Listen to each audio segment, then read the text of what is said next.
All right, what's up, everybody? I'm Sal Kalani. This is Reggie Steele. And welcome to Spitballin. Oh man. Special 30th episode.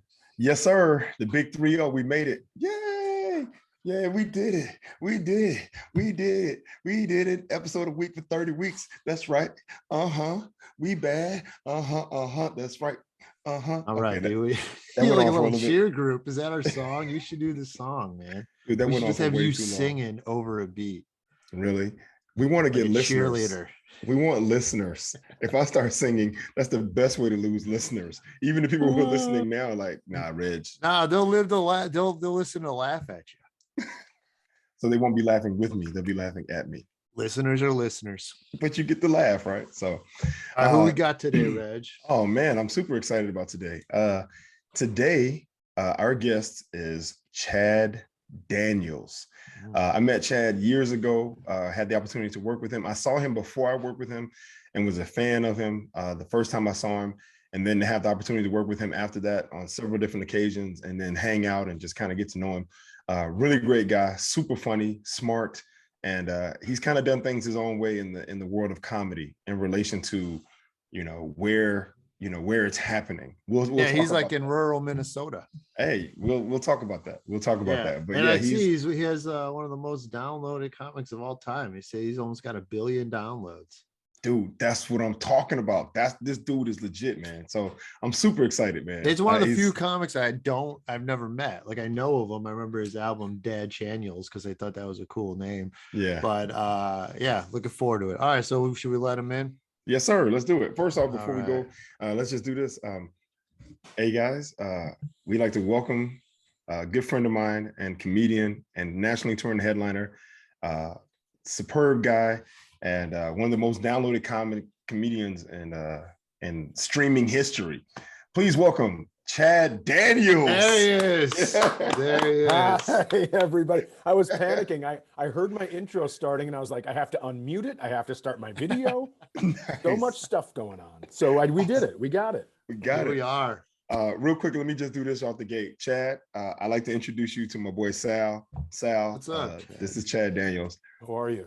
Nice to meet you. What's with the Cleveland hoodie? That's where I'm from. I love it. I live on Cleveland Avenue. So every time I work in Cleveland, I go to the Cleveland clothing store, get a bunch of clothes. And then my kids and I, when we go play boot hockey down at the outside rink, it's called Cleveland Rink. So we're automatic home team. That's why I get this stuff. Nice. That's dope. Yeah. Nice. That's So awesome. Chad, how are you, man? It's good to see you. I'm doing well. Getting back on the road after, a long time off, trying to remember how to write stories and tell them correctly and all that good stuff. It's been fun. Nice. How's it been out there? Is it what is it like, I guess, out there on the road? It's good. It's not back to what it was before lockdown, because I think people are being more cautious and some places like in California, Northern California, I was just in Sacramento and San Francisco, and they have some mandates where it's like you have to show a vaccine card or you have to have a negative COVID test within 72 hours to get into the room. And some people didn't know about it and they couldn't get Walgreens across the street from the SAC Club was sold out of tests. So I got some emails and heard about that, but I think it's just going to be a process of, my grandpa used to say this about marriages: communication is key. And I think that's what it's going to have to be, moving forward, because it's like, if there are rules, you have to make sure everybody knows about the rules. Right. So let me ask you this: with the, with all the rules now, right? And sure. do they have to still wear the mask? People still have to, and at least in the Bay, people have to wear the mask indoors. Yeah, I think that, I think in a lot of cities you have to wear masks in certain businesses. Okay. But what I've seen a lot of places is once you're sitting down, once you've been served, your mask can come off. Okay. But people are still choosing to wear theirs. Yeah, people are still choosing to wear theirs. And, it's like, follow the rules and then take whatever extra precautions you want. Right. But don't be the guy that's like, I have rights. It's like, you absolutely do. Outside, you silly bitch. Not in here. This isn't your comedy club. Right. It's like, I don't get to come into your house and take a piss on your furniture because it's yours. Exactly. So, I'm just expressing myself though. Yeah. Right. That's me expressing how I feel. right? You have plenty of rights. This is, people always, when I talk about this, they're like, you don't love America. It's like, of course I do. I get to question America and not have my head cut off after the show. Exactly. Right. It's the best country for freedom of speech and expressing yourself. And I love being here. Exactly. Right. But it's also fun to get to make fun of some of the people that live here. Exactly. Oh, Isn't that funny though? The idea that your opinion is different than mine. So you're un-American, right? Like you don't love America if you don't believe what I believe.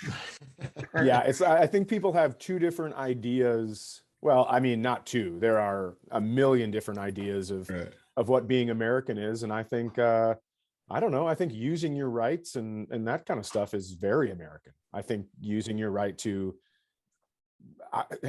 complaining and arguing, I don't know if there's anything more American. Right. That's what our country was founded on. Absolutely. Yeah. It's exactly. Like we took off because we didn't like what was going on, blah, blah, blah. And it's like, I don't know. Right. Hey, let me ask you, Chad, when you're doing these shows now on the road, afterwards, are you selling stuff? Do you hang out with anybody? Like, is that a trippy part when dealing with fans after the show? I do go out and say hello to people. I just got t-shirts made for this tour, so I will be doing that stuff. I'm gonna ask people, if you're not vaccinated, obviously, again, your choice, but please wear a mask in line, because I mean, the truth of it is you're going to be the issue. Right. If the virus is around, your body is going to be the one that's being the issue. So it's a tough one, and I'm sure people aren't going to do it. So I just hope that people understand where I'm coming from and listen when I ask for things. Are there handshakes or only knuckles now? Yeah, what are we doing? Is it the elbow? I go full handshake. Okay. And then I sauce my hands when I get when I'm done. I keep them like I don't know if you remember that poster of Michael Jordan where his wingspan is spread out, and just as a little kid you see that and you're like, that's incredible. That's how I hold my hands after I shake hands. So when you shake people's hands, yeah. Keep your hands like this. When I shake people's hands, I stay in I keep my hands way away from my face, and then I sauce them up right away. But I don't mind shaking other people's hands. I'm going to be a super spreader event. You're going to go all in. And if it's on my hand, it's getting on everybody else's hand, and I know that's probably not healthy.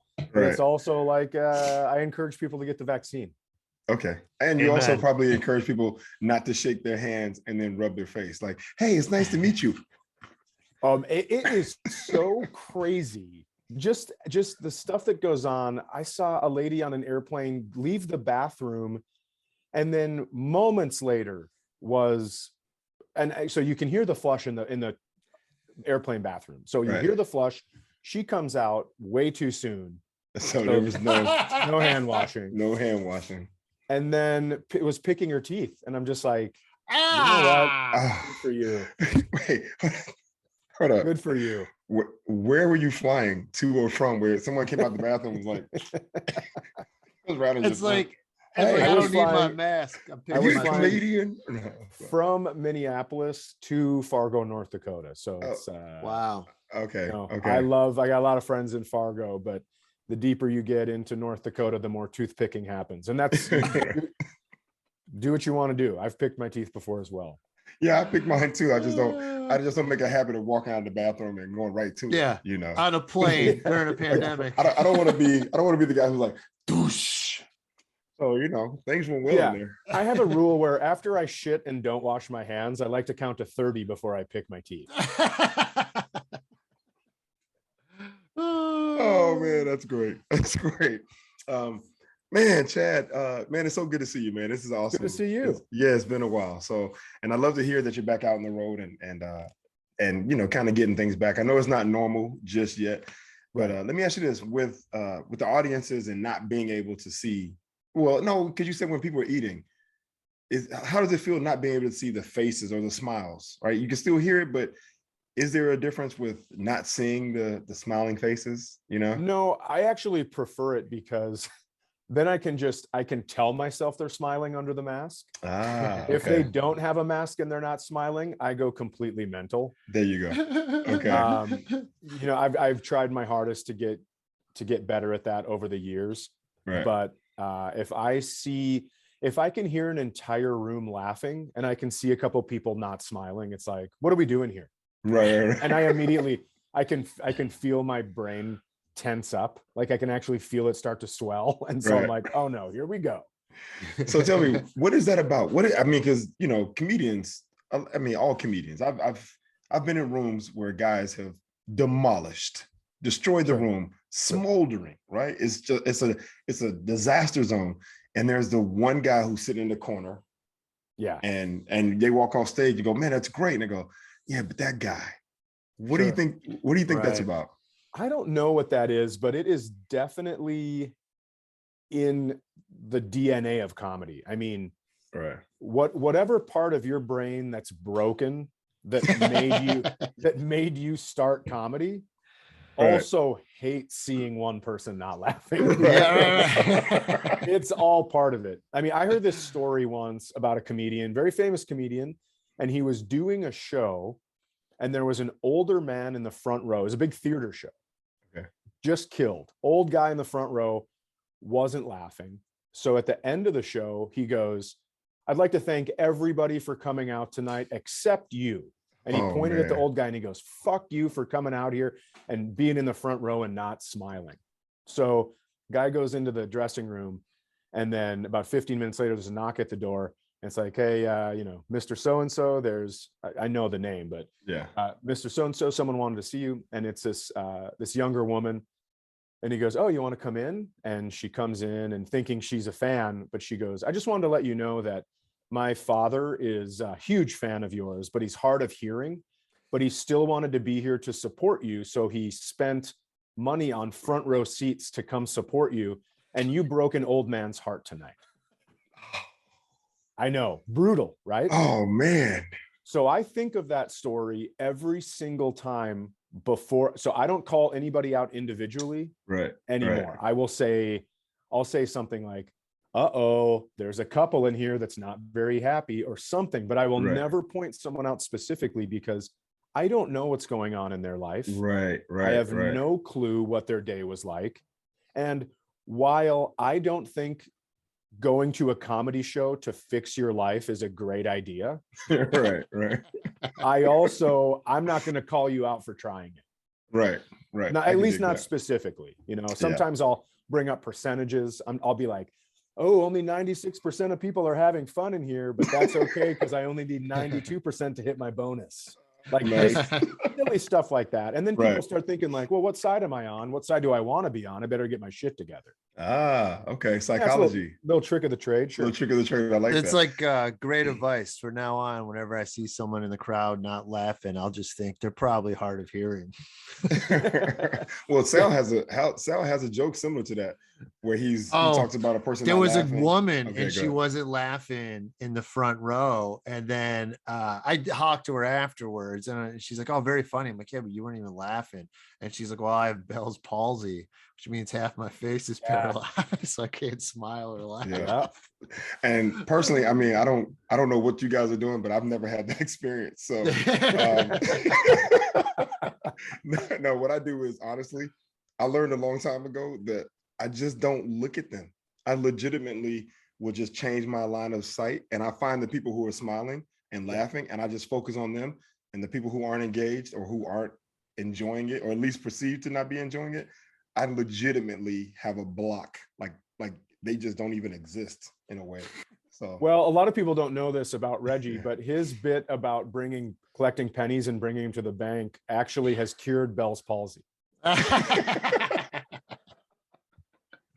Oh man, that's funny, dude. Let's get into Chad's origins, man. Because I know you're from rural Minnesota and you're still out there. How did you start? Like, how young were you when you started? Hold on. Before you even say that, let me ask you this: do you live in the same town that you grew up in? Yeah, I live about a mile from the hospital I was born in. What? Wow. Yeah. Wow. So- Your whole life? No, I moved away for about 10 years, but I've always lived in the state of Minnesota. Wow. Wow. Okay. Okay. Yeah. So that's interesting. Okay. All right. Yeah. So where does comedy come into the Yeah, picture? how do you When get was into your comedy from rural Minnesota? I Yeah. mean, Interesting. so Your I first fell in introduction? love with comedy at my grandparents' house Mhm. because my grandpa would watch, he'd listen to Bob Newhart or he'd watch All in the Family, and it would be like shoulder shaking laughter. And Right. so, and he was a truck driver at the time, and, you know, very nice guy, but still, you know, just hard to get to laugh. And he just, man, oh man, would he laugh at that stuff. And I thought, that's so cool that these words coming from someone else can get you to laugh like that. And then Right. around all of the holiday tables, you know, it was just from my great grandparents down to my cousins telling stories and just the whole table laughing. And I thought, this is great. So, you know, people ask, like, when did you decide to not be a one-liner person, instead to tell stories and all this stuff? It's like, well, it's just kind of how I grew up. But Right. so that's when I fell in love with it. And I fell in love with it so long ago that I have one cousin named Julie who's much older than me, and we were making those. We were designing mugs. They got like a coffee mug design kit where you would draw on it and then microwave it, and that worked as Oh, the yeah. kiln, kind of Yeah. get everything. And you know, I drew a picture of a person with a microphone and wrote comedian underneath it, and that was gonna, you know, that was my mug, and I was just a little tiny kid at the time. Wow. Wow. Yeah, and then I would stay up at night and watch Evening at the Improv, or I would watch, you know, I would check all the late shows to see if they had comedians on that night, Wow. and I would stay up and watch those. And then one night I army crawled out to the living room to secretly watch Eddie Murphy Delirious. My parents had gotten that, Oh, and then nice. then I That's made cool. sure- Your parents got that? They like bought it? they rented it. They rented. Wow, your the- parents were hip back then. Yeah. Yeah, well, my parents were 19 when they had me, so they were pretty young. Oh, Okay. There you okay. go. That explains everything. Yeah. So, and, you know, just to hear them laughing at that, and to hear there's a lot of words in that special where I was just like, I hadn't heard a lot of those words. Right. So, you know, Right. it's tough to go to school and be like, does anyone know what this means? Like loudly. Right. But the next day, I stayed home sick, and I just rewatched it over and over and over. Oh, Because there was man. something that stuck with me from that special.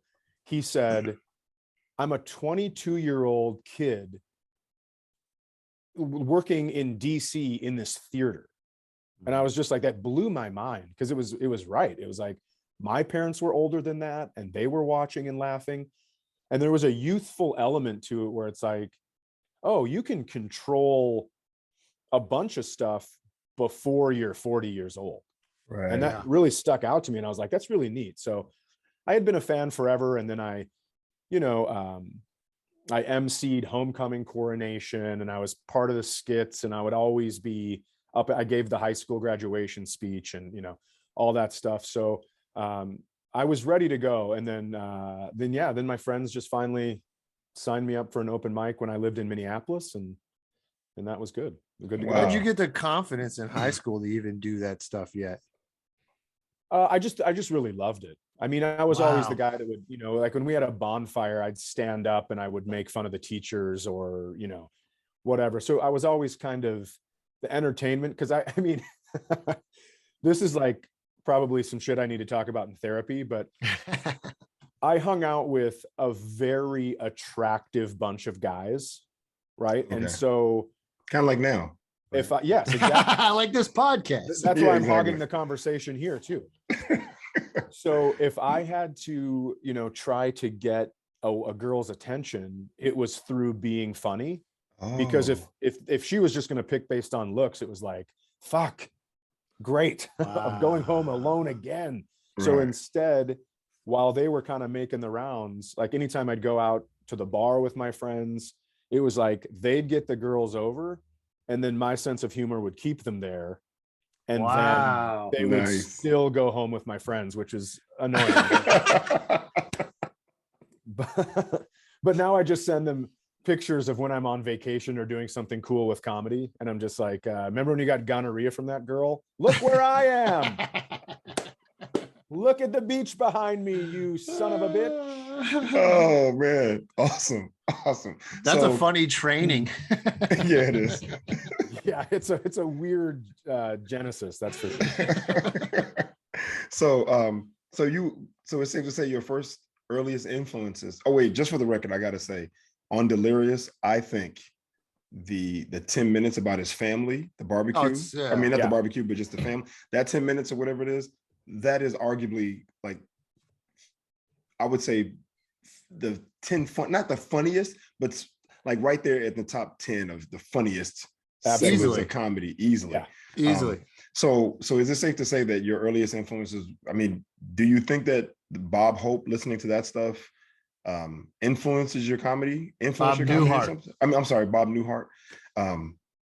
Influences your comedy? Or who would you say, I don't know if it influences it necessarily, but I just think like just the ability to have one person make strangers laugh. So you have to think, you can't be really specific. You have to be like, so when people come up to me after the show and they go, they're drunk and they go, well, just so you know, my friends think they tell me I could do comedy anytime. And it's like, oh, could you? Awesome. Because you made fun of your boss, the boss that everyone knows, and you got a couple laughs, and try to make strangers laugh. Or maybe you'd like to make, I don't know, let's say just for easy math, $10,000 for a week. And then you lose half of that to taxes. So that's 5,000, but you had to pay your agent and your manager 10%. So that's 1,000 a piece. So now you're down to 3,000 plus airfare and all that stuff. So now you're down to 2,000 plus food. And, now you're down to like 1,200. You want to make $1,200 a week, pay all those taxes, leave your family to do it. And you have specific jokes about your boss, go fuck yourself. Tell your friends you can't do comedy, nor do you want to, because it is an absolute just mind fuck. Right. Dude, Chad, I'm just going to say this. If we had a comedy union, right? And we had a shop steward and we needed someone to speak on our behalf, I absolutely immediately nominate you based on that right there alone. Right? Oh man, it just kills me when people, they'll say like, I could do this. It's like, could you please? Yeah. Always. Yeah. I will give you 1 year. I will give you 1 year to come with me, open for me. I will pay for your airfare. And we'll see how it goes. You'll be fucking divorced. You'll be in the gutter. One of your 3 kids will still talk to you. Right. You might pick up an addiction too. You probably pick up an addiction somewhere. An STD. An STD. About it. There's no doubt about it. Well, though, I will say this. Me and my silver linings, right? Seeing the positives or whatever. Yep. I think it's a testament to how good you are, right? Because watching you do make it seem look, as a comedian and who's sitting in the back of the room and who admires your work and your delivery, your timing and misdirection and just description of things, I love it. But it almost seems easy from the standpoint of just watching you because you're so good. So I imagine the person who's coming up and like, hey, I think I could do it. Maybe that's a compliment to how well, that's sweet, Reg. That's sweet.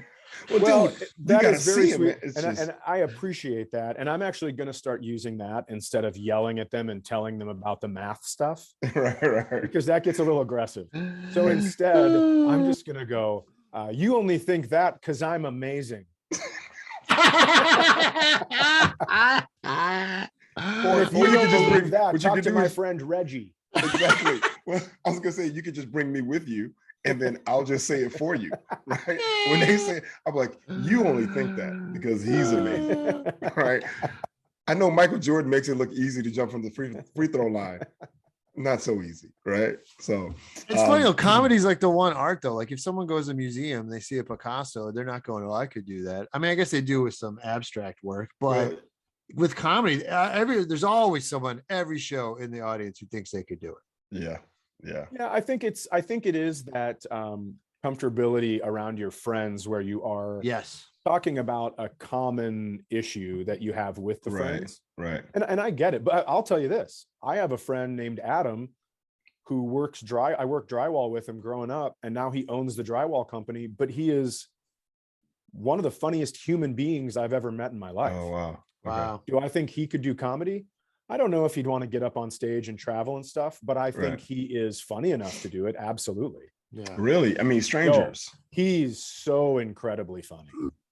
Oh, wow. That's cool. We were, I mean, this is like, again, one of those moments, but we were egging cars in high school and we ended up, the cops. So we were it was on the high school block, and there's a big park connected to the block. So it's one big city block, and we were running, but they had us surrounded on the block and there's really nowhere to go. So finally we started running down the hill, and then the squad cars came. And so we started running back, but the cops had chased us down the hill too. So at that point, there's nothing to do. And we had just watched Braveheart. And Adam puts his arms up, and finally he just goes, "The English are too many." And I just like fell to my knees laughing. I mean, I know that's a specific callback to what we were just doing, but dude, I mean, he's made me laugh just as hard as any stand-up I've seen. Wow. That's huge. Because, as comedians, we actually kind of stop laughing a little bit, which is unfortunate. Right. No kidding. Right. Yeah. So who were your influences, or did you have anybody? Yeah, I really, really loved I still do, but Jon Stewart. Oh, okay. I always thought, like, I looked at him and I was thinking, well, let me start over. Before I say this part, let me say that I watched a documentary about a country Western songwriter. And he said the hardest thing to do is to be smart, but to dumb something down for everybody, but still get your point across. And so when they started dissecting the songs that he had written, I was like, holy crap, these are brilliant. I mean, on the surface, they're just like, went downtown and the pig, that kind of stuff. Right. And, but it was brilliant the way he constructed them to tell this other deeper under the surface meaning. And so that's what I always thought about Jon Stewart. I always thought, this guy is talking about these things, but for some reason, I'm emotionally connected further than that. Right. And I think it's because he's so brilliant. If you watch him on The Daily Show, I mean, he's not only witty and funny and can come up with a joke like that, but he also has this huge bag of knowledge from which to grab, And so I always thought that was really important. Now, I'm not comparing myself at all to that, but I'm just telling you that's what I admired about Jon Stewart. Okay. There's also the first time I ever saw live stand-up comedy, I got my loan check from the community college, and I went. We had one sporting goods store here in Fergus Falls, so I went to grab a Randall Cunningham jersey when he played for the Eagles, and some Charles Barkley Nikes. Yes, 34. And then I drove to Minneapolis, and I went to Scott Hansen's Comedy Gallery, and I saw this guy named John DeBoer. And since then, we've become friends. Yeah. But what you were saying, Reggie, earlier is like, you watch something and you go, this looks so fun. I never thought like, oh, because he's doing this, I could do that. But I did think, now I absolutely want to do that. He was having so much fun, and I could not breathe. And I'm like, that's his job? This is crazy. And I've seen John DeBoer. I mean, I hosted for him once, and it was a snowstorm, and there were 16 people in the audience, and he acted like it was a sold out arena. Yeah. That's awesome. And murdered for an hour. Wow. Murdered. And Dude, I went I up love there. that. Yeah. I went up there and I was like, oh, 16 people. Well, this is going to be right. Blaming the people that came out instead of celebrating them. Right. And then he went over the top and was just like, I don't see 16 people. I see a comedy room. Let's go. And he murdered. And he's been someone that I look to as an example so many times throughout my career about how to do things a certain way. Okay. So if you ever get a chance, if anyone's listening, that's not what I meant.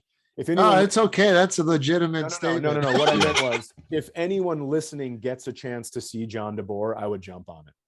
Okay, John Okay. DeVore. Yeah. I'll look What him was up. I the don't name know. of who was the documentary country singer thing about? I'm curious You know about what? that. I can't remember. I'd have to Okay. look it up again. I can't, All but right. he's like, he said he's one of the best country western songwriters, and he's written more songs for other people than anybody else. Wow. Oh, I feel But like I'll I've have to heard look about it. this. Yeah, I feel like I've heard about him. I don't know who it is, but I feel like I heard something. Maybe it was on NPR. I heard something about this guy or something. But I want to ask about Minneapolis. So you first open mic, like what are you in college at this time? Like how you end up in Minneapolis? No, I was so my girlfriend turned wife turned ex-wife was in Minneapolis. full circle. Full circle at the time. And I went down there. She was in graduate school. And so I went down there and I just worked at a bar on campus and then met, some of my great friends. I mean, one of the guys I met was in my wedding. I was in his. We've been best friends ever since. And then I just kind of started kind of feeling the itch, I was like, I'm down here. They had a club in the Mall of America. And I remember thinking like, I need to do it. I need to do it. And then I ended up leaving that bar. I got a job at Xerox, and then got fired from there, threw myself a retirement party. And then at my retirement party, my friends signed me up for open mic. Wow. Wow. Okay. How was that first set? Horrible. Yeah, I mean, I was gonna say, did you prepare? And if you did, how long did you prepare before you went? I did not prepare anything. I know the next day my right forearm was sore, and I was wondering what it was from, and it was from like undoing the mic stand and then tightening it back up, the little piece where you can adjust the mic stand. Because I was so nervous, I couldn't let go of the mic with both hands. Wow. But I made fun of my friends and I got a couple laughs. And the cool thing was, we just sat in the bar and listened to other comedians' conversations. Yeah. Yes. And that is what sold me on it. Because it was like, oh, I'm hearing conversations that are being, it's like the same way my brain works. I could be in that conversation and hold my weight. So I just started hanging out at the open mics then and kind of listening to the comedians and trying to see as much comedy as I could. And then eventually got back on the horse and now here we are. It's funny. Reggie and I talk about those conversations a lot. Like sometimes that's the best stuff you miss. Right. Oh yeah. Yeah. I love the, after the show, sitting around, just talking in the green room. And with comics, talking shop, jokes, ideas, premises, and then just being fun and funny and ragging on each other. Yeah, that's the best, man. So, okay. So how long a time was it between that first open mic that someone else signed you up for and hanging out to getting on the next open mic? Probably or going up again? 6 or 8 months. Oh, wow. Okay. Wow. Now, were you writing during that whole time? Yes, I was. Yeah, I was. Any idea I had, because that was another thing. I saw that someone would pull out a little notebook and they'd say like, oh, that's funny. And they pull out a notebook and write it down. Then I was like, oh, okay.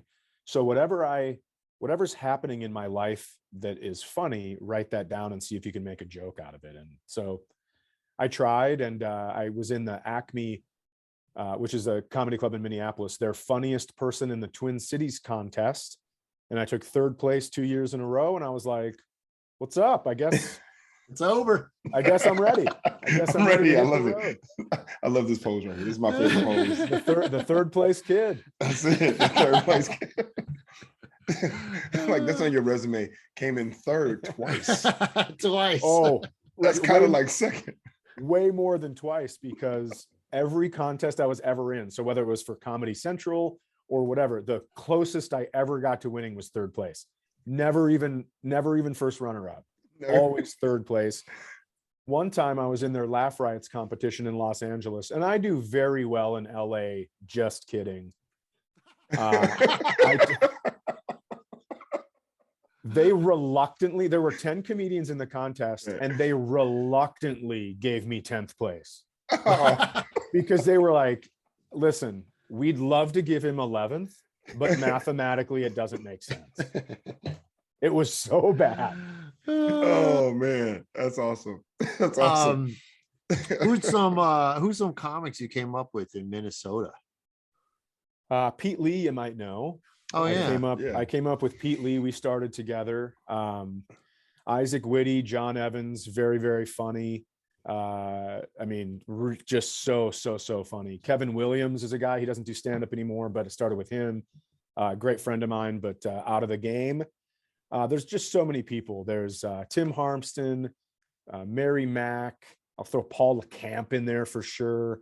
John DeBoer, you know, he was like, he was doing the open mics when we were there, so it was a real treat. Swartzen would step in once in a while to do some open mics. Okay. Darlene was Westgore, Maria, Heather Hansen, Maria Bamford was gone already. she was already, I was gonna say, is that before your time? Cation had just left, so I didn't get to see her much. Okay. Right.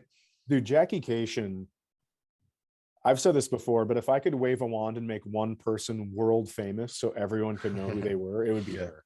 Yeah, I'm with you. Great. Yeah, Jackie is awesome. Unbelievable. Yeah, she's really great. I just had a thought and it just flung out of my head.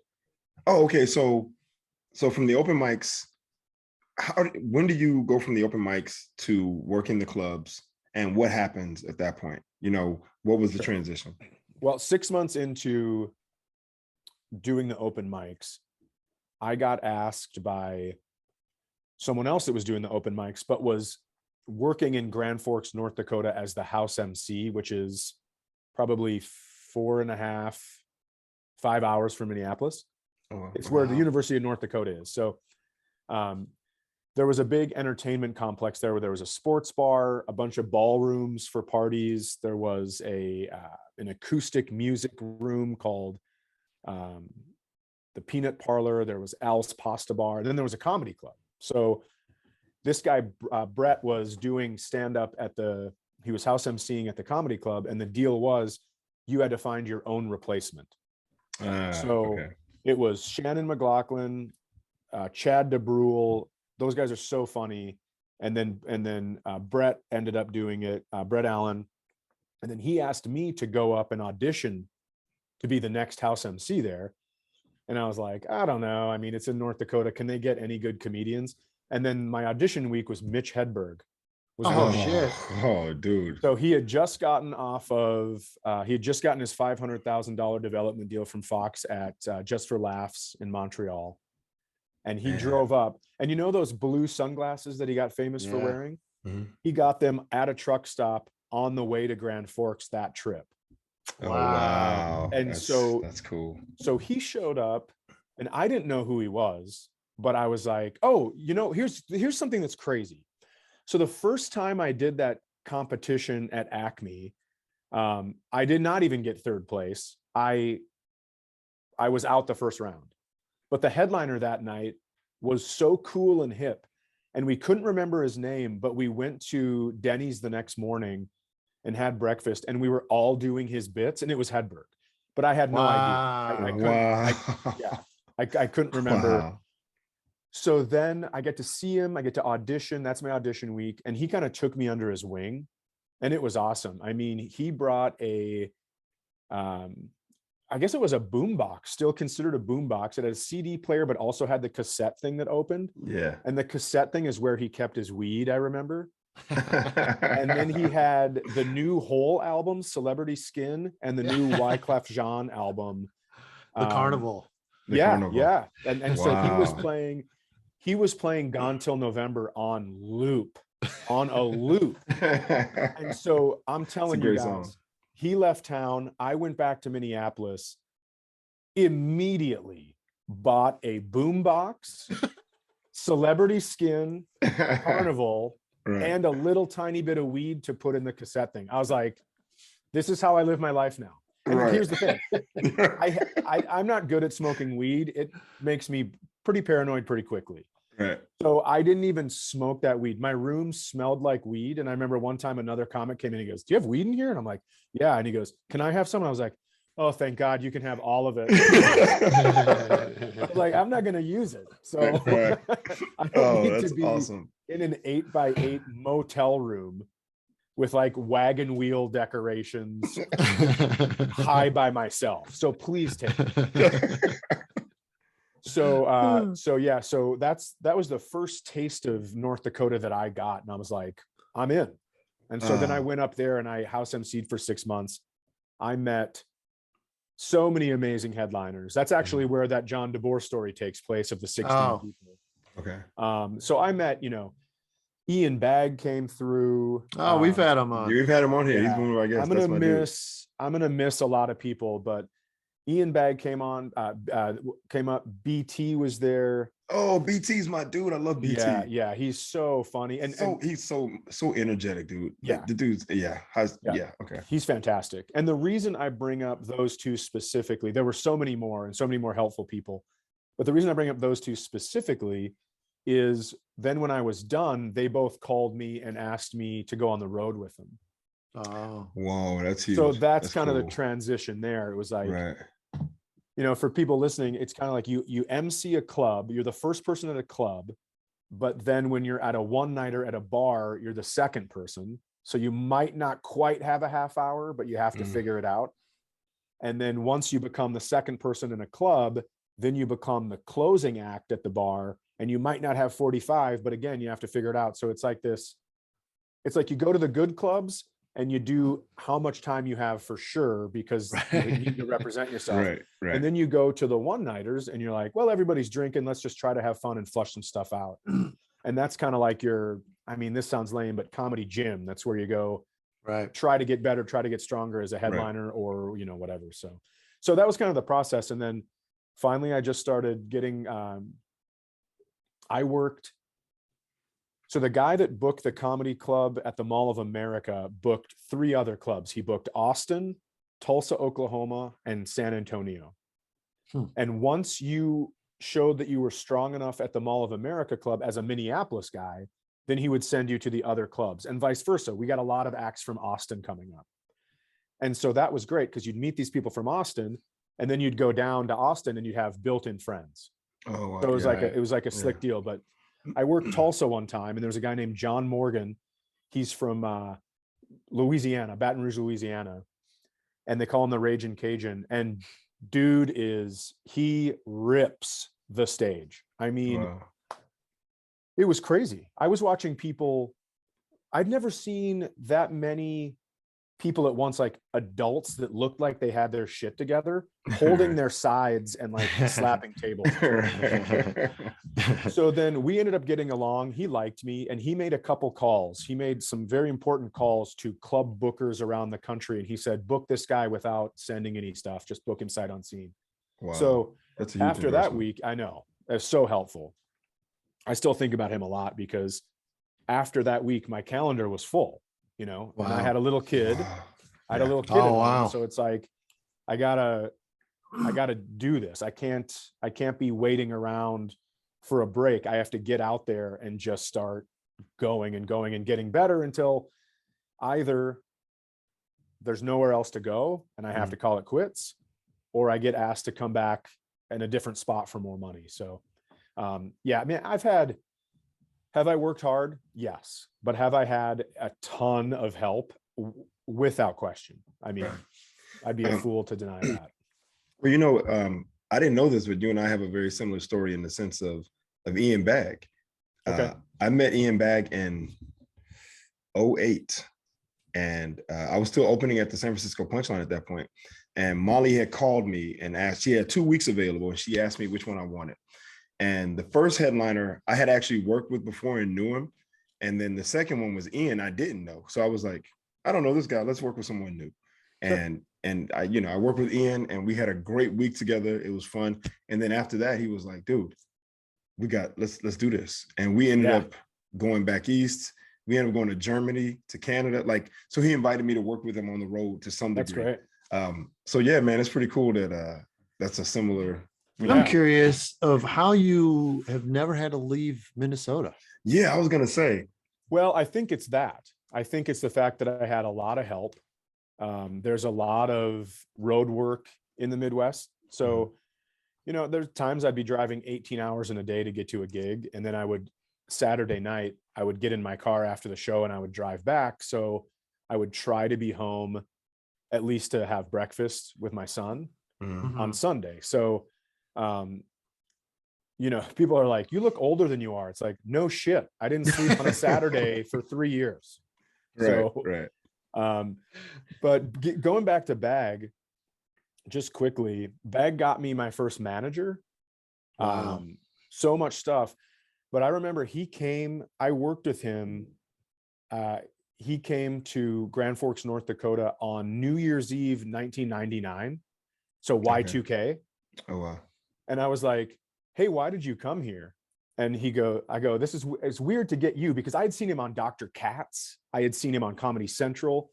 I had seen him. I took a trip out to New York to get a buddy from college after his college year one time. And I saw him at a club. And so I was like, why did you pick here? And he goes, well, it's Y2K. And if some shit goes down, I wanted to be in the middle of nowhere. Right. But then I told him, I was like, there's an Air Force base 14 miles from here. They're going to bomb that first, you dumb shit. When everything goes down, the missiles are just going to start launching. Right. At least it's over quickly that way. Yeah, right. So, oh man, that's funny. Well, so it sounds like your priority as a comedian was not just to work, but also to be able to be home, right? Yeah, I think so. Yeah. I mean, being home was a key, because it's like, when I was married, I always thought, and this obviously was a detriment because now I'm not married, but I always thought she knew what she was getting into, right? Because she knew what I wanted to do. My children did not know what they were getting into. They just got dealt this hand of a dad that works on the road. So I thought I was going to be home. I wasn't going to miss important things. I was going to try, when you're starting out, trying to manage your schedule is almost impossible because you have to take stuff. Right. And that sucked. That did suck. Yeah.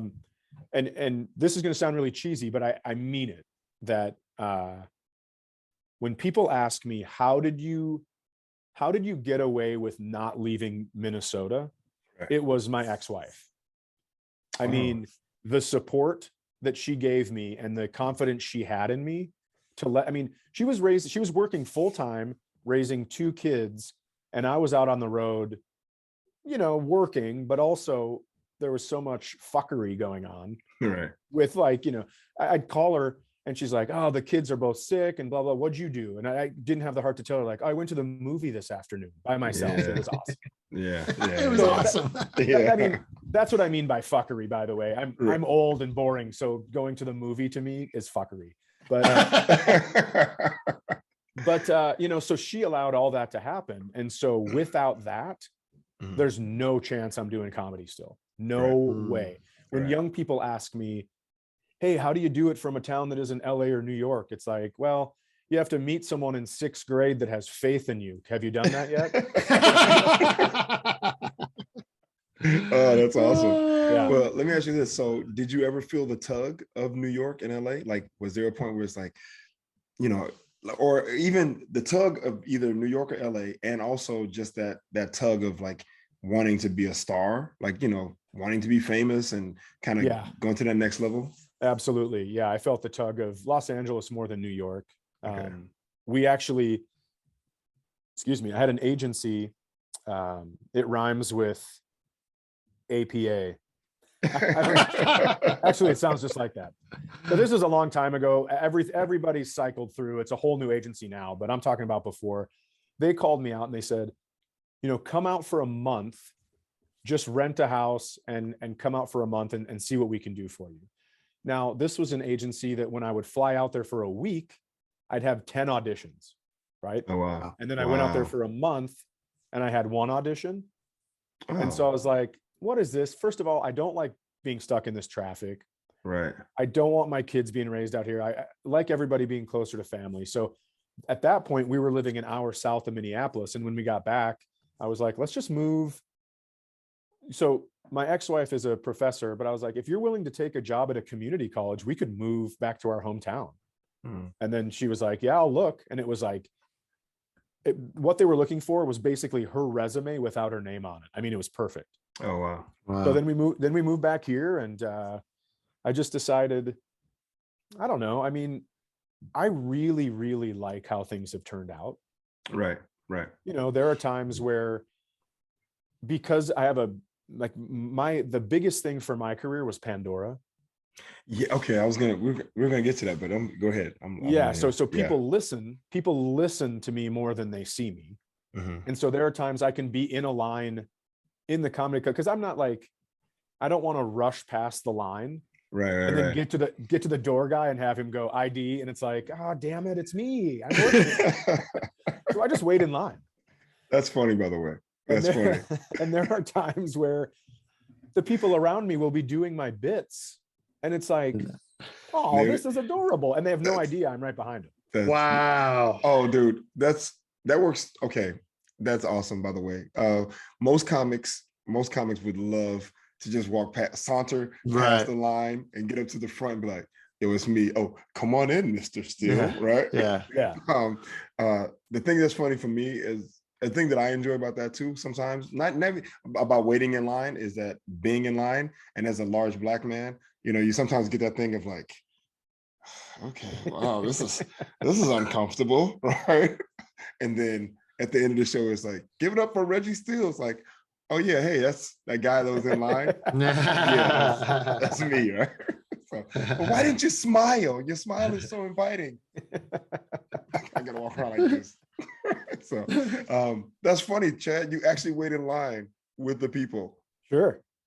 That's awesome. Okay. I have awesome. I was in Tampa once and I was wearing a black t-shirt and kind of dark wash jeans. And I was sitting by the back door watching the feature act. And this lady comes back and she goes, do you know where the bathroom is? And I go, yep. I go, you got to go over here. And I kind of explain it to her. And she goes, oh, that voice. You're not a door guy. You're Chad. And I went, yeah, I am. But I mean, I also know where the bathroom is. So I'm not doing So yeah, Pandora has been unreal. If you want to get into that, I will tell you exactly how it happened. Okay. I don't know. I'm over here like this. I'm like, okay, God. I don't know. Write it down. I had 3 albums on there and they were doing fine. And then I put out an album in 2017 called Footprints on the Moon. And it was like an accidental recording. I wasn't even supposed to record it that week. None of it. But Where'd you record it? I recorded Comedy on State in Madison, Wisconsin. Okay. And the manager at the time, Joe, was like, we just got killer recording equipment. Do you want to record this thing? And I was like, sure, I'll give it a whirl. I wasn't supposed to record it until January. I was going to do it in Cincinnati at Go Bananas. Great club. And then I ended up recording it at Comedy on State and it turned out great. And then I joined forces with this brand new record label. It was 800 Pound Gorilla. They put it on Pandora, and then whoever was working at Pandora at the time just put me into all these algorithms. Oh, wow. And who is this person? So I don't know, because I actually, my first week in San Francisco, Reggie, was the weekend, right? It was like the 4th of July was on a Wednesday and I was there Thursday, Friday, Saturday, and the shows were sold out and everyone was like, we don't know what's happening. Yeah. I go, me either. And Thursday I went on stage and somebody yelled, do the IHOP bit. And I'm like, what? What? I have only heard this from people who come to shows who know the headliner. So right. Wow. So then I was like, how do you know that? And he goes, Pandora. And then everyone started cheering and I'm like, what the fuck is going on? I was so taken aback. At that time, I didn't know Pandora had comedy on. Yeah. Wow. Even to this point, okay. So then people are explaining it. I'm asking them after the show, how do I get on? And they're like, well, here's what you do. It's showing me on their phones. Yeah. And I was like, this is crazy. And so I emailed Pandora that weekend and I'm like, can you please tell me who is responsible for putting my stuff on there? And I just got a random email back that said, don't worry about it. Keep putting out funny albums. Thank you.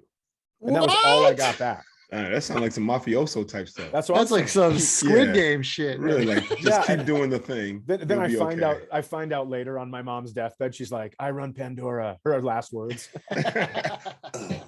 But there's a guy there named Drew, and I've asked him about it since we've went out to eat when I'm in San Francisco. And I'm like, can you please tell me about this? And he goes, listen, you get a lot of thumbs up. So we put you in all like the Today's Comedy or the blah, blah, blah comedy. We put you in all those. And then people add you to make a station and then they thumbs up your stuff. So it's just like it keeps rolling. It's like, yeah, it's a It's snowball like effect. it's like the good version of slippery slope, you know? Right. And so that's what happened. And then when people have they have your station on Pandora, you can send them a commercial for the city they live in. On AMP. They have a service called AMP where I can go, hey, Cleveland, this is Chad Daniels. I'm coming. Yeah. And anytime somebody starts my station in Cleveland, that message plays to them. Wow. And so they know I'm going to be at the show.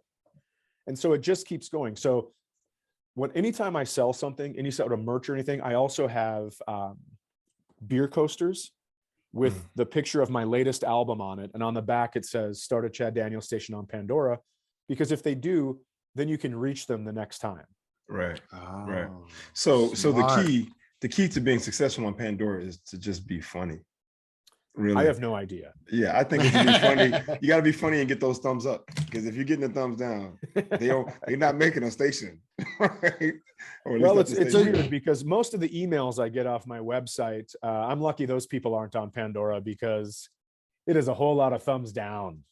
Well, luckily they still in email. Let them stay in email land. Yeah, right? exactly. Yeah, stay over there. Talk to me directly. Everyone else, keep going to Pandora. Dear Mr. Daniels, or whoever reads this, 8 months ago, I was offended at a comedy show. It's like, okay, gotcha. I'm glad you held on to it. Sweet life. Yeah, exactly. Sweet life. It finally built up 8 months ago. Yeah. So, Are you writing now because your ulcer might ultimately kill you? Yeah, exactly. So, but Chad, when did we first meet? How many years ago? This is 21 now. So yeah, so we probably met, I would say 14. You think? Okay, that's what I'm thinking. I would say 14, and then, but I know I saw you the first time. I wasn't working with you. I just saw you, and I was like, Yep.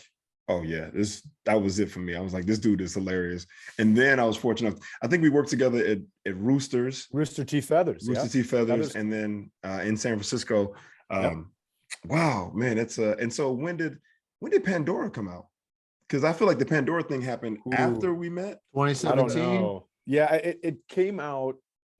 So the first time I was in San Francisco, which is after the time we met and after Roosters. Yes. Okay.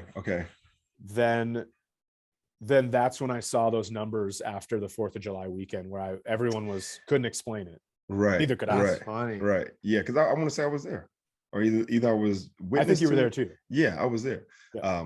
Because I remember, like I said, that's why I wanted to know when we met. So 14, and I want to say for me at that time, it was just like, yo, there's this guy. He's friggin' hilarious, kills, right? And and at that time as a comedian, just thinking as a comedian, it's like, but he's not on a TV show, he's not in a movie, he's not hosting a thing, but hilarious. And I'm like, well, what's going to be the thing? Like, how can he get to that? And then after that, obviously, when the Pandora kicks in, then all of a sudden now it's just like, packed house. Yeah. So, then I started to see numbers on the rise, which again, I couldn't explain until I figured out what was happening. Okay. But you've done late night spots, so I'm sure that's helped in a lot of different ways, or no? Yeah, I think that helps some. And I'm not trying to dig on late night spots, but for me, Pandora has been without question the biggest influence, the biggest help. Okay. Wow. Well, let me ask you this then. In regards to that, because you have 4 albums on there now. Is that I have, let's see here. I'm gonna raise. I think you got 6 now, don't you? I have 5? Should be 6. I think the 6th one just came out a couple weeks ago. Oh, Hey, wow. aren't you? I just read you recording something in LA next week, aren't you? Yeah, I'm recording something. So Epix has this thing called unprotected sets, and that started during lockdown. So that's where the name came from. But now it's going to be this little cool jazz venue called the Mint. Mm-hmm. Okay. And holds 125 people. Oh. And I'm going to do some old jokes that I don't do live anymore, just because I don't have any video of them. Oh, Okay. And then I'm going to do some new stuff, but it's going to be kind of a sampler platter of my albums. So if somebody likes a joke, it's like, well, go listen to the whole album. Right. Oh, okay. Right. Okay. So with that being the case, do you feel, just writing wise, material wise, because I feel like you're very prolific in the sense that, having seen you, I just feel like I see new stuff all the time. Maybe not 100% new set all the time, Sure. but is there a drive because of with Pandora and just being on the road and people coming out, that desire to just want to keep trying to keep it fresh and new, or where does that come from? I think for me, yeah, it's a little bit of, I don't want the people to have to listen to the same hour. I don't want them to have to spend money to listen to something they can hear online. Right. So it's a little bit of like guilt in that perspective. It's also, I don't like saying the same things over and over and over. I mean, there are times where I start a bit and I know I have to get it right to keep it for an album, but it's just like, I have heard this so many times. And I have to have my friends, sometimes they cheerlead me. They just go, just remember that the people listening to it haven't seen it as many times. That's what Reggie would tell me all the time. Reggie always please get emotionally connected, but that's hard for me. Yeah. And then, I'm not going to be in movies. I'm not going to be on TV. So my kind of, I don't know. I've loved comedy for so long that I want to etch out a little tiny piece of it. And I think for me, that's just going to be albums. Okay. How long do you work out a set before you record it? Sometimes I've done it in a year. I've done it in 2 years. I've written a set, had it ready to go in a year and a half, and then a pandemic hit. I've heard about this. And then a year and a half later, I recorded it. So sometimes 3 years if there's a pandemic, but it just, I think it just depends. I have a bunch of bits that haven't ended up on albums and people are like, where'd those go? And I just don't feel like I never felt like they fit what I was doing on the album. Not that my albums have a theme or anything, but it just didn't really feel, it felt like I'd be forcing it. Right. And so, so it just depends on when I feel like all the jokes are ready. They're ready. That's great. That's perfect. That's perfect. That's what you want. I want to ask you this. I've heard a couple of different things in regards to this, right? As far as inspiration, like I want to say it was like Tom Sawyer and J.K. Rowling and someone else as writers. We're talking about. They said something to the effect that if you have to wait for inspiration, then you're not able to do what you do, right? Like to be able to do what you do, you don't need to have inspiration. You can just sit down and do it. So my question to you is, I guess, comedically or as a writer, do you feel like you need something, or is it just kind of like you look at where you are and then you just start writing? You know what I mean? Like, yeah, I think I just write about what's going on in my life. Okay. It's funny because my manager, one time we were driving from Los Angeles to Irvine and I hadn't said anything about a half hour. And finally she meekly said, "Are you mad at me?" And I was like, "No, I'm thinking." And she goes, You've been thinking this whole time? It's like, yeah, I love being alone with my thoughts. And she goes, "Oh, that would kill me. I can't do that." And so for me, I really love being alone with my thoughts. And sometimes just writing down my thoughts is helpful. But when I'm really dialing in a bit, I will think about that bit. So like right now I'm in my office and I have 15 paces from wall to wall and I have worn out the carpet trying to figure out a bit. Wow. I'll sit and I'll pace and I'll go, well, this doesn't work as well as it should. Maybe I had try this angle, or it can't end on this. I need an example to lighten it a little bit, because this bit is pretty intense. Just the subject matter is pretty intense. But if I come up with an analogy that lightens it, that takes a little bit of pressure off of that part of the bit, or, all that stuff. Right. So when I'm really trying to finish a particular bit, I sit down or I pace around, and I mean, the person that has the office next to me has to think I'm a crazy person. Oh, so your office is not at home. You actually go to another location. Yeah, I have to leave my home to work and to exercise. Otherwise, I don't do those two things. Wow. Okay. That's good to know. That's discipline. Yeah, that is discipline. Oh, it's not discipline. I'm just that lame of a person where I can't. Discipline would be being able to do that shit at home. I don't have discipline. He's got a point, Sal. He's got a point. Yeah. And I have focus. Yeah. I have Netflix, Hulu, and HBO Max blocked on my computer too. Wow. Oh, Smart. Otherwise, I'd just be sitting in here, like you said, watching Squid Games. Just Right. in the office. Well, I worked 4 hours today. Right. How many episodes is that? 5. Yeah. Awesome. I heard before all the drama came out, Louis C.K. would say when he would write, he'd have a computer he'd write on that had no access to the internet because of that very reason. Like you have access to anything. Yeah, you got to cut off the distractions. Yeah. Wow. Okay. Well, you speaking of Squid Game, just off the top, I just finished it last night. Have you guys finished the whole thing already? I only watched 2 more. I'm only on episode 4. Don't talk. Oh, okay.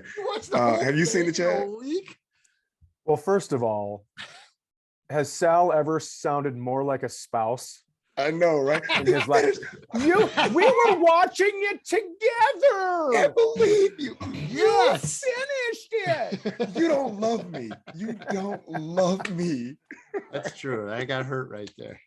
I did watch it. I mean, so you've seen the first one, right? The first episode, Sal? Yeah. I watched the first 4. I watched 2 red light, green light. Okay. Yeah. So the first kill shot on red light, green light, I shut it off because I was watching with my daughter. I had no idea. Right. And then I go, oh, they're gonna murder all these people till there's one left. And so then I was like, you're not watching that. And she goes, Dad, why not? You let me watch, like, I can watch nudity and I can hear swearing. It's like, because I don't need you hovering above my bed like a Children of the Corn. Right. And just being like, I can't sleep, Father. The heads are exploding. It's like, I don't need to wake up to that or I won't sleep. Right. That's awesome, by the way. So you haven't finished it yet? Or you've only seen it? I have finished it. She doesn't get to watch it. Oh, okay. Yeah. You talk about you're going to murder all these people. Yeah, that's I almost feel like it's not quite a John Wick movie, but it's got a high body count. I'll just say that. There's a lot of violence. There's a lot of violence. Dude, I'm going to tell you something, and this is going to sound really cold, but the amount of violence in that show that I saw, I could now see a mass shooting at a supermarket and just keep shopping. You're right. And the type of violence, right? I still need zucchini. That's fine. Yeah. That's a good price on produce. Like, yeah, exactly. So, oh man. Chad also has a podcast, Reggie. Oh, that's right. What's the name of it though? Similar to this, called The Middle of Somewhere. It's similar. It's two guys hanging out, telling stories. Sometimes we have guests, sometimes we don't. Nice. And who's your co-host? Cy Amundsen is his name. Sal, Reggie, Chad. It's all perfect. Yeah. And how do you know? Where do you know him from? Is he a comedian as well? Yep. Stand up in Minneapolis, and that's where we met. And we've been friends ever since. Oh, that's awesome, man. Cool. How's the podcast going? We love it. We just recorded earlier today. Oh, okay. Oh, wow. Look at you. So you double duty. Yeah, I told you I'm at the office. Yeah, seriously. At the end, I guess we'll leave space for you to promote your podcast and your channels and I thought upcoming this shows. was whatever. the end. What else? Oh, is this the end? I do have to run. Okay. Let's wrap it up then. Anything else, Sal, before we get out? Yeah. Anything else you want to promote there, Chad? Anything you got coming up? Well, I'll just say, if you guys want to check out the Epics taping, like I said, it's in Los Angeles, October 28th. You can go get tickets. You just have to put in codename Chad, which seems like, you're going to get free sunglasses or something, but it's actually for tickets. I have a new album called 12th Night that's out. It was recorded the 12th night that I had done stand-up in a calendar year. So It is pretty fun to watch a professional struggle. And then I just have a bunch of albums you could listen to. You can go to that Chad Daniels on Instagram and chaddaniels.com for tour dates. That's it. I always loved the name of your 5th album, Dad Channels. That was great. Oh, thanks. Yeah, that was a fun one. That was a fun one. So, and you gave me Footprints on the Moon, which is phenomenal. So I love. Oh, thanks. Too. Yeah, absolutely. Right. Well, Chad, dude, thank you so much for taking the time, man. It's great to see you, brother. I was when you text me and I hit you back and I asked you, I kind of tentatively, I was like, oh man, he hit me about one thing. I don't want to see if I can slide something else in. But I was happy you did. Oh, awesome. Yeah. So So yeah, happy. when you agreed, man, I hit Sal up and was like, dude, we got Chad. So thank you for That's taking the great. time, man. We really appreciate it. Absolutely. Good to And see you, Sal. Pleasure to meet Yeah, you. nice meeting you too, yeah, Chad. good luck to you out there. Keep going, man. I'm watching from afar, and I'm a huge fan. So Well, hopefully I'll see you next time I'm in your area. yeah, I will definitely be through next time for sure. Love it. So all right, Chad, have a great day, brother. See you guys. Thanks a lot. Okay, bye. All right, later. Later. There it That's is, a great Reg. way. I love how that ended. that I wish close. everybody Yeah, did it like that. yeah, we man. should do that. So dude, Nice work, Reg. this is it right here, right? This is it. That was a good one. Thank you. Chad is my dude, man. I love Chad. He's a great dude. Obviously we just got a chance to talk to him. Great stories. I implore anyone out there who's listening and watching this to check out Chad, man. Go to his channel, listen to his comedy. He is hilarious. The dude is funny as love it. I mean, it's so great that like how when you do the 4th of July weekend at a club, it's usually like, okay, this guy, it's a tougher week to sell. They give it to somebody who's not usually selling out everything. And for him to do it, and then the Pandora blew up simultaneously, and then it's changed. It's so amazing. Dude, that's what I was going to say is, that's why I wanted to establish when I met him and when we worked together, because you're like, I knew you before. No, seriously, I knew him before and I just thought he was funny as hell. And it's that thing of like, you know how it is for us. You work with some guy who's just a monster for 45 to an hour, but because they're not on television or in the movies or whatever the case may be, the audiences don't really know about them. So they're kind of like this hidden gem to some degree. So to know him at that point and have worked with him, and then to get past that Pandora point and walk into the room, and I mean the buzz and the people and the audience is just, it's electric. And you go, whoa, and what happened? Pandora. Right, streaming technology, so crazy. Like a different way of reaching people, right? That's become viable in a sense. The fact that the dude lives in rural Minnesota and he's not in LA, he's not in New York, he's not on television every weekend. It's not like he's in movies. He's not hosting big events. He's never left the state. And he's got a great career. He's making good money. He's got a good living. You know what I mean? And he's been able to do it his way. It's a testament to comedians. I think that. I think the blueprint has changed, right? Like you don't necessarily have to do it one particular way in order to be successful. I mean, us even recording this. Yeah, exactly. Remote, exactly. I think you got to be funny though. You got it. Cause you definitely no, you have to, you have to bring the heat, but it's great that if more people could get noticed that way. Right. I will say this too. He mentioned, and I'm thinking I can reach out to him too, because he's a great guy and I think he's funny as hell as well. He mentioned BT. Yeah. BT is another Midwestern guy who's been around for a long time, and he's and a black comic, right? He's a black guy who's a comedian. BT is not a black comic, right? Like, well, okay, I know what you mean, but no, okay, because I want to say I've seen him before, his name at clubs and stuff, but I don't know him. Yeah. So BT, and just for the audience to differentiate between a black comic and a comedian who's black, I think we talked about this a long time ago, but and no offense to anybody, but it fits different categories, right? Like Cat Williams is a black comic. Right. It's more like BET. It's just more urban, more race centric, or it's not race centric, but it appeals to a certain race and demographic to some degree. Whereas a comedian who's black is just, that's Chris Rock, Dave Chappelle, right? Crossover. They just, they appeal to everyone to some degree. Right. But yeah, man. So, I can reach out to BT and we can get him on BT.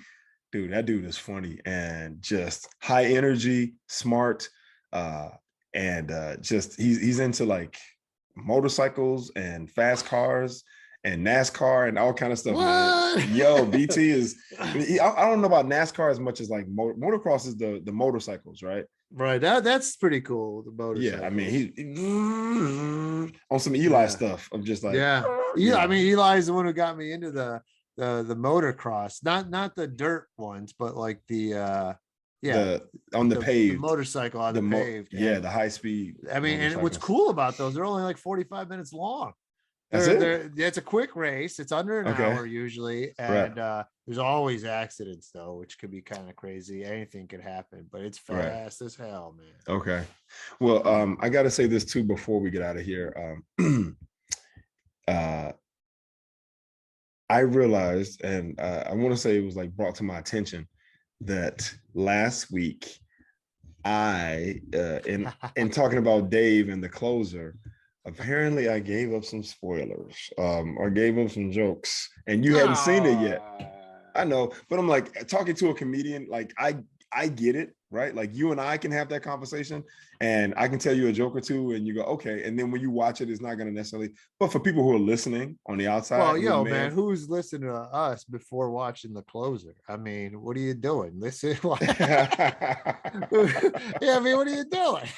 Right. And then if you saw, I put the name like, yo, we're going to talk about this. What do you think? You know what I mean? Yeah, that's true. Who that's knows? True. That's true. But I can't believe you watched. I still haven't watched it, but I still can't believe you watched all of Squid Game already. Hey, dude, I'm gonna tell you right now. Once I started that Squid Game joint, I get in, and I was like, all right, I'm taking down an episode or two, depending on what time I start.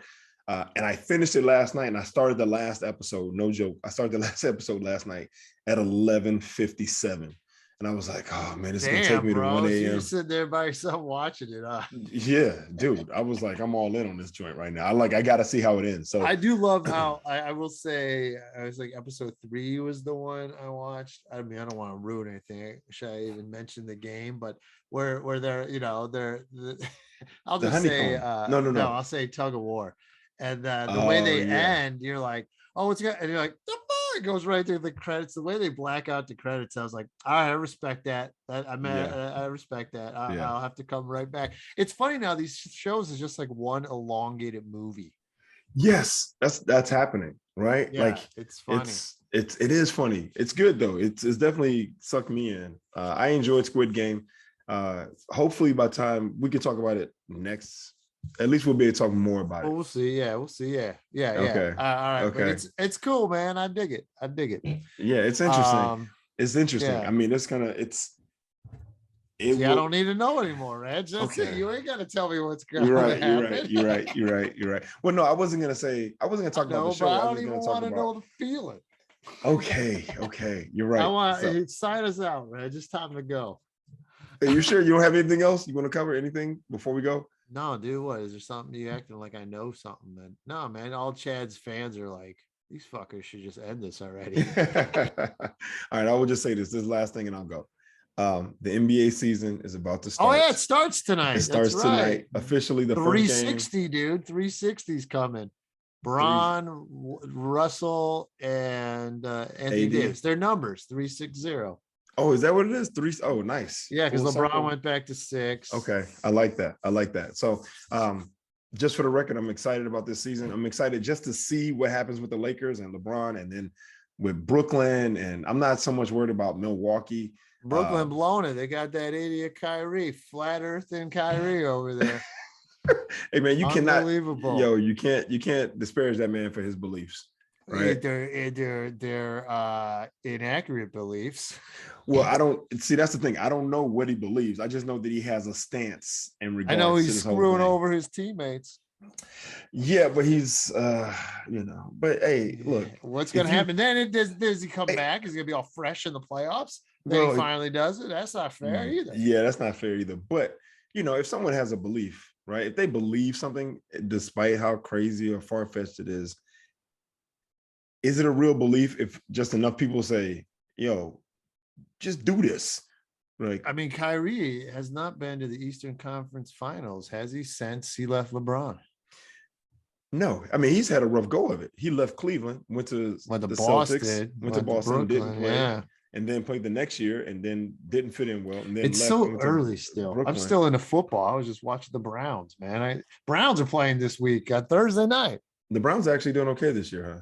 Yeah, they got whooped the past 2 games, so and they're beat up. They put 20 guys on the injury report this week. 20. There's only 50 dudes on the team. Hey, dude, people out there kicking the Browns' ass. Football is a mofo. And then Max, my buddy Max Curry, his brother is is a waiter in Cleveland, and the next day, Monday, Baker, he said, came in with his wife and his parents, and his arm is in a sling, and he's like, it's Baker Mayfield. He had a hat on. He's like, I didn't even, he's a huge fan. He's like, I didn't even bring anything up. I didn't say, you can tell he didn't want to be bothered. Yeah, you can't bother that dude. Yeah. He just got his ass handed to him, and he's got his arm in a sling. And it's funny, it's not, and his he's walking around arm. like this. Yeah. He's like, there's nothing about this look that says, say hi to me. We're like, Baker, what's up? Like, no, I saw it because his left one, his labia or whatever, is ripped right here, and he hurt. And then I saw him did land. you say his labia is ripped? No, his labum is what is it? His labum. I thought you said his labia. Labrum is his labia. That's hilarious. I was gonna say his labia is ripped. But whatever, right here, he ripped, and then that's a rotator landed cuff. On his shoulder, and this big dude landed on him, and you just saw it go like right where it was hurt. I was like, "Oh, he re-injured that." That's rotator cuff. So, all right, man, we're gonna end it because we drag out the end sometimes, and you already tried to end one. So, hey, I just want to say to everyone who's listening and who's watching, thank you so much for tuning in. Sal and I love this. I say it every week, and I mean it. We appreciate you taking the time to join us, watching or listening. So please subscribe, share it with your friends. I want to give a special shout out to our guest today, Chad Daniels, for coming through and being so open and sharing with us his experiences and what it's been for him. Please go check out him. And so we'll see you next week. That's Sal. And that is the longest outro. That was longer than me dragging shit out. You drag out the outro. All right, well, let me just say this part and then we can go. That's Sal Kalani. I'm Reggie Steele, and this is Spitballin. Peace.